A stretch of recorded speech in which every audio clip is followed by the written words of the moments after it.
नमस्कार। स्वागत है आप सबका राजनीति के इस अखाड़े में। मेरा नाम है अजय सेतिया। मित्रों, श्रीमती सोनिया गांधी के लेख की आजकल बहुत चर्चा है।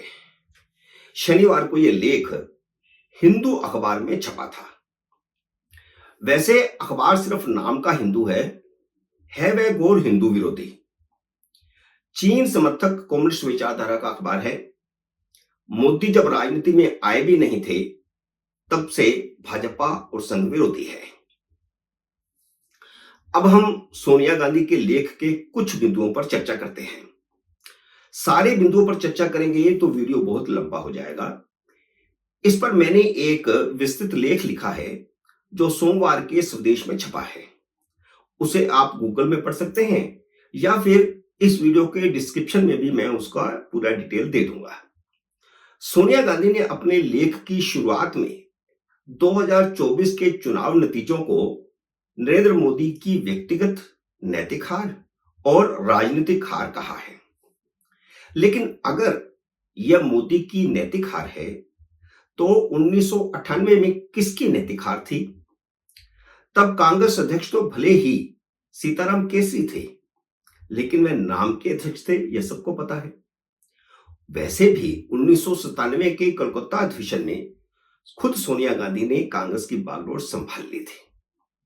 1996 में जब नरसिम्हा राव कांग्रेस अध्यक्ष थे तब तो कांग्रेस की 146 सीटें आई थी, लेकिन जब बागडोर खुद सोनिया गांधी के हाथ में आ गई तो 1998 के चुनाव में कांग्रेस को सिर्फ 118 सीटें आई थी। तो किसकी नैतिक हार थी? फिर 2014 में सिर्फ 44, 2019 में 52 और 2024 में 99 सीटें किसकी नैतिक और राजनीतिक हार है? इसलिए परोपदेश कुशल बोलते रहे। सोनिया गांधी कांग्रेस को मिली 99 सीटों को राहुल गांधी की जीत और भाजपा को मिली 141 सीटों को मोदी की हार बता रही हैं। और अपने लेख में उन्होंने लिखा है कि करारी हार के बावजूद मोदी यह दिखाने की कोशिश कर रहे हैं कि जैसे कुछ बदला ही नहीं है। सोनिया गांधी की तकलीफ इस बात पर है कि मोदी प्रधानमंत्री बन गए तो बन गए, अपनी सारी टीम भी उन्होंने वही की वही बना ली है। वही वित्त मंत्री, वही विदेश मंत्री, वही रक्षा मंत्री, वही रेल मंत्री। असल में वह नीतीश कुमार और चंद्रबाबू नायडू को भड़काना चाहती हैं कि मोदी ने उन्हें रक्षा, गृह, वित्त और रेल मंत्रालय में से कोई भी मंत्रालय नहीं दिया और स्पीकर भी अपना बनवा लिया। अब संविधान में ऐसा कोई प्रावधान तो मित्रों है नहीं कि राष्ट्रपति कांग्रेस के 99 सीटें लाने पर उसकी नेता सोनिया गांधी या राहुल गांधी से पूछकर प्रधानमंत्री नियुक्त करें। और संविधान में ऐसा भी कोई प्रावधान नहीं है कि कांग्रेस की 99 सीटें आ जाएं तो प्रधानमंत्री कांग्रेस के नेता से पूछकर अपना मंत्रिमंडल बनाएंगे। जहां तक स्पीकर की बात है तो उसका सदन में चुनाव होता है। आपके पास बहुमत होता तो आप जीत जाते। बहुमत नहीं था इसलिए आपने उम्मीदवार खड़ा करके भी वोटिंग नहीं करवाई। जब आपने अपना उम्मीदवार खड़ा कर ही दिया तो फिर एनडीए की मर्जी, वे जिसको चाहे स्पीकर बनवाए। अब नीतीश कुमार और चंद्रबाबू नायडू की उस पर सहमति है तो आपको उसकी क्या तकलीफ है? सोनिया गांधी को असल में ओम बिरला से इसलिए प्रॉब्लम है कि उन्होंने 2 साल की सजा होने के बाद उनके बेटे की सदस्यता रद्द कर दी थी।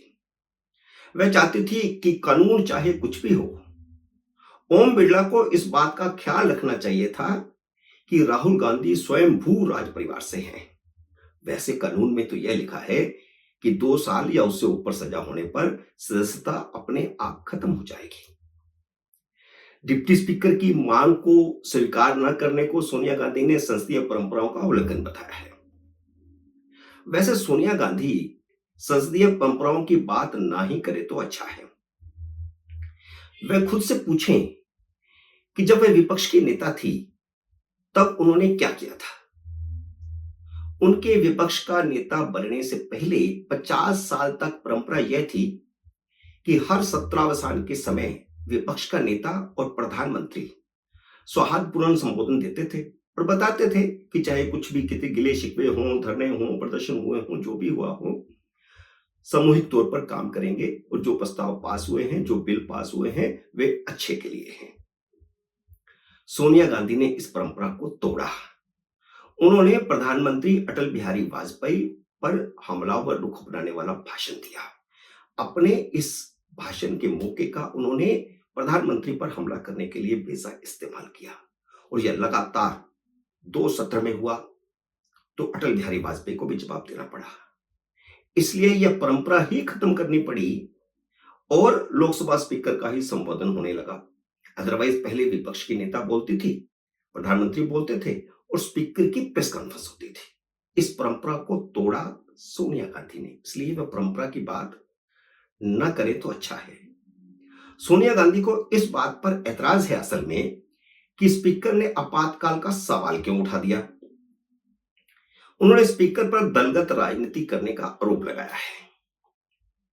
पहली बात तो यह है कि आपातकाल दलगत राजनीति का मुद्दा नहीं है, बल्कि यह देश का मुद्दा है, लोकतंत्र का मुद्दा है और संविधान की रक्षा का मुद्दा है।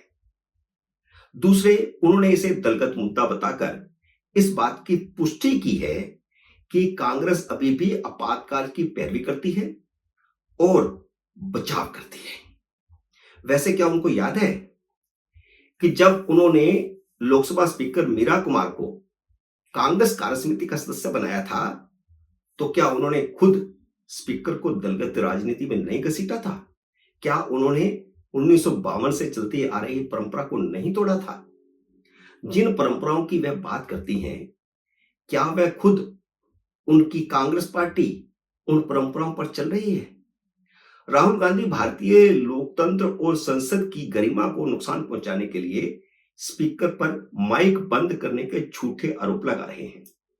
पिछली बार भी उन्होंने यही झूठा आरोप सिर्फ भारत में नहीं, संसद में नहीं, बल्कि दुनिया भर में फैलाया था और स्पीकर ने तब भी स्पष्टीकरण दिया था। कांग्रेस चुप कर रही है, वह किन परंपराओं का पालन कर रही है? कांग्रेस की ऑफिशियल यूट्यूब पर 26 जून के बाद से स्पीकर ओम बिरला पर व्यक्तिगत हमले हो रहे हैं। स्पीकर के खिलाफ कम से कम 15 वीडियो डाले गए हैं। क्या यह संसदीय परंपरा है? क्या यह स्पीकर का अपमान नहीं? स्पीकर की कुर्सी पर जो भी पदासीन हो, कुर्सी का अपमान है ये।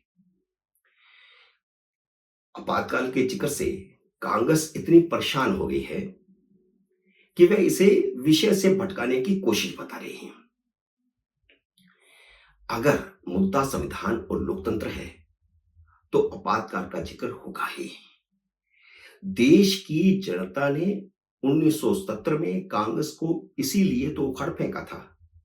सोनिया गांधी ने 1970 के जनादेश के जवाब में 1980 के जनादेश का जिक्र किया है, लेकिन 1980 के जनादेश से आपातकाल में संविधान और लोकतंत्र को कुचले जाने के पाप धुल नहीं जाते और ना ही धुले थे, बल्कि उससे पहले आपातकाल के तुरंत बाद जो सरकार बनी, उसने आपातकाल में जितने संविधान संशोधन हुए थे, 42वां संविधान संशोधन, जिसमें 40-42 संशोधन किए गए थे, वे सारे के सारे नेगेट किए थे। उन सबको जो है रिपील कर दिया गया था। सोनिया गांधी ने मणिपुर का मुद्दा भी उठाया है। मित्रों, यह बड़ा दिलचस्प है। यह ठीक है कि नरेंद्र मोदी ने इस मुद्दे पर लापरवाही की, जिसकी सजा भी उनको मिली।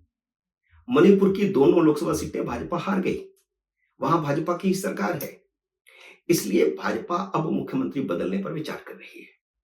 लेकिन जो मैंने कहा कि यह बहुत ही दिलचस्प है, मणिपुर का मुद्दा अगर हिंदुत्व बनाम ईसाइयों का मुद्दा ना होता तो सोनिया गांधी या राहुल गांधी इस तरह बार बार नहीं उठाते और राहुल गांधी भी वहां नहीं जाते। बिहार में इस तरह की बहुत सारी घटनाएं हुई, बंगाल में इस तरह की बहुत सारी घटनाएं हुई, लेकिन राहुल गांधी वहां नहीं जाते। तो दलगत राजनीति तो वो कर रहे हैं। बार बार उठाना, इसकी तह में जाना बहुत जरूरी है और इसमें की तह का मुद्दा यह है असल में कि यह ईसाइयत और हिंदुत्व का मुद्दा है। टकराव असल में ईसाइयों के प्रचार की वजह से जो धर्म परिवर्तन वहां हुआ है उसकी वजह से है। और आपको याद होगा यूरोपियन यूनियन भी इस मुद्दे में इसी इसी वजह से ही कूदी थी। सोनिया गांधी असल में मणिपुर के मुद्दे को कानून व्यवस्था के मुद्दे की बजाय धर्म के चश्मे से देखती हैं। मित्रों, सोनिया गांधी ने कई और मुद्दे भी उठाए हैं जिनमें नीट की परीक्षा का मुद्दा भी है।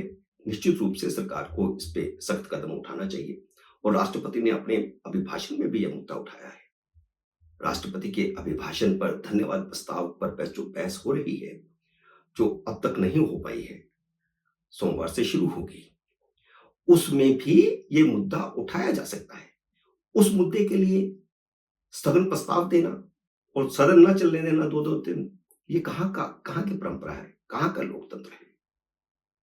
मित्रों, मैंने इस पूरे मुद्दे पर उनकी पूरी इस लेख पर स्वदेश पे अखबार में जो लिखा है उसे आप डिस्क्रिप्शन में पढ़ सकते हैं, मैं उनको अटैच कर रहा हूं। मित्रों, उम्मीद है मेरा ये वीडियो आपको पसंद आया होगा। इससे लाइक और शेयर कीजिए। अगर आपने मेरे यूट्यूब चैनल को अब तक सब्सक्राइब नहीं किया तो कृपया सब्सक्राइब करके अपना आशीर्वाद दीजिए। जल्दी मिलते हैं अगले वीडियो में किसी अन्य विषय के साथ। तब तक नमस्कार।